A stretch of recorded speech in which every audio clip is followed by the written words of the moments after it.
Vocês estão prontos, nerds? Eu não vi direito. Vive em um dome, mora no mar. A Sandy Bochechas mora. Mas como você sabe, o mar é realmente pesado. Então, se uma cúpula estivesse sob o peso do mar, o lar da Sandy não iria se colapsar rapidamente?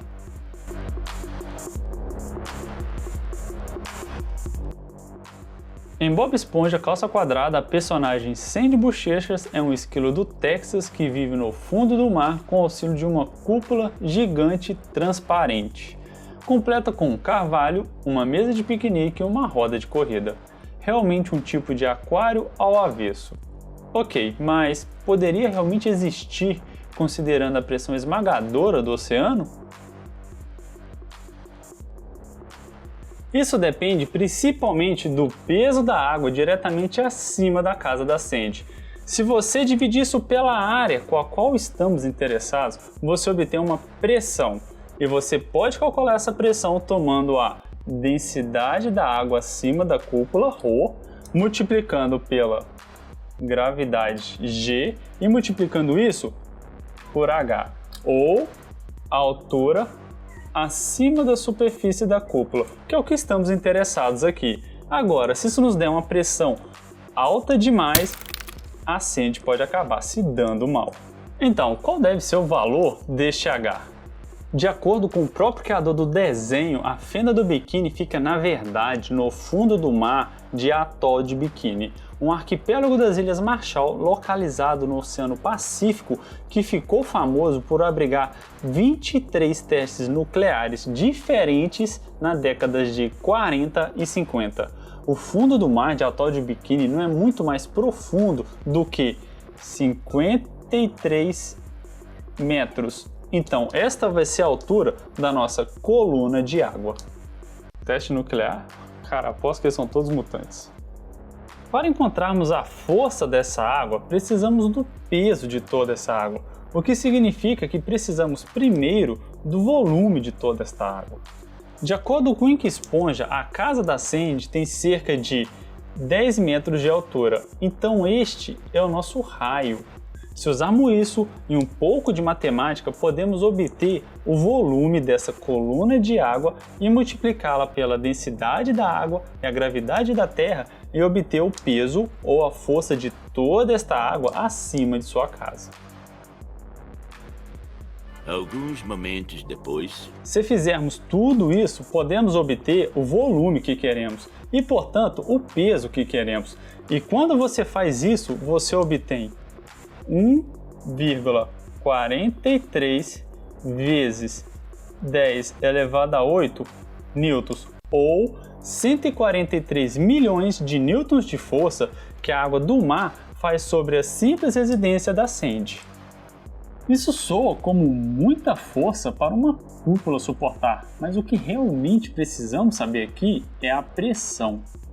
A pressão é a força dividida pela área. Acabamos de encontrar a força de 143 milhões. Então agora precisamos encontrar a área, que é a superfície do domo da Sandy, que é um hemisfério.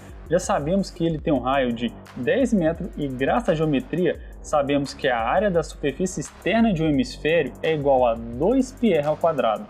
Fazendo um pouco mais de matemática, encontramos que a pressão chega a quase 218.000 Pascal, ou 32 psi, ou um pouco mais de 2 atmosferas sobre a casa da Sandy. Mas este número realmente não significa nada se não sabemos quanta pressão a cúpula pode suportar, o que depende do material que é feito. Dê uma olhada neste trecho. Essa construção é feita de poliuretano reforçado. É o nome chique do plástico. E temos muitas abelhinhas. Mas sabe de uma coisa? Não foi fácil fazer tudo isso. Foi muito trabalhoso. Obrigado pelos esclarecimentos, Sandy.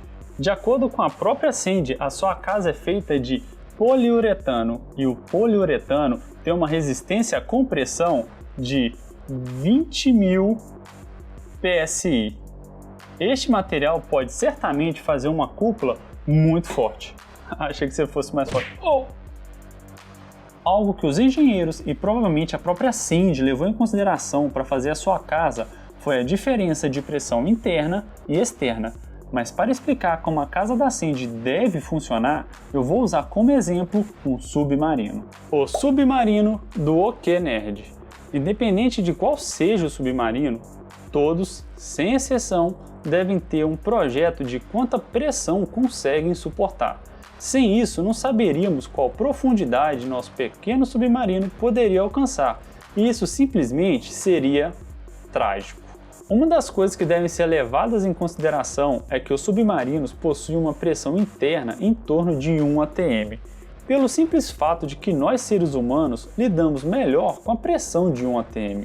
À medida que nosso submarino submerge, a pressão em torno de seu casco aumenta, mas a pressão interna continua a mesma. Ao utilizarmos da equação da pressão hidrostática, vemos que a cada 10 metros de profundidade, a pressão no casco do submarino aumenta 1 atm.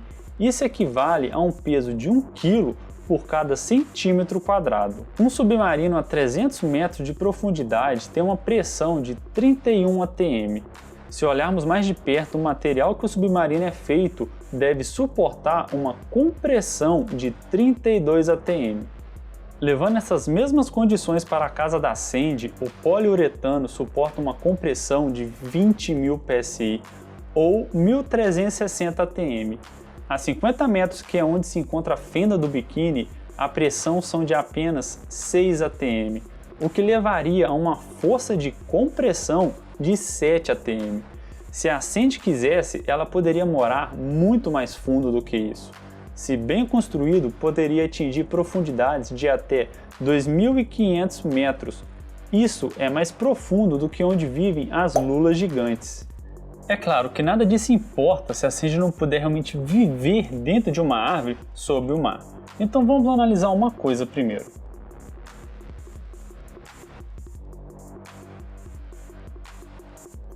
Estando a cerca de 50 metros abaixo da superfície do mar, a casa da Sandy está no que chamamos de zona eufótica, o que significa que a luz do sol pode penetrar, o que significa que a fotossíntese pode de fato ainda ser possível dentro da cúpula.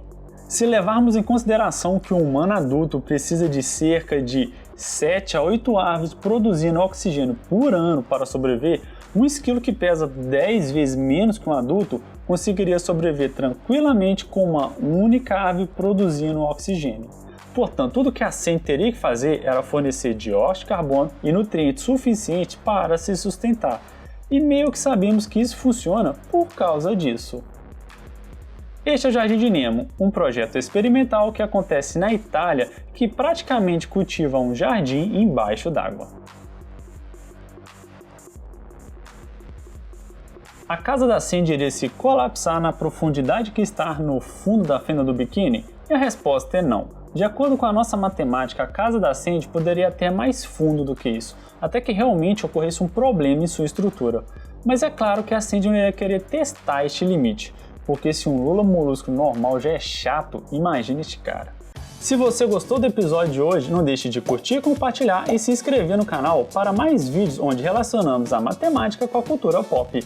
Na descrição do vídeo você pode acessar algumas fontes utilizadas para a pesquisa deste conteúdo. Muito obrigado e...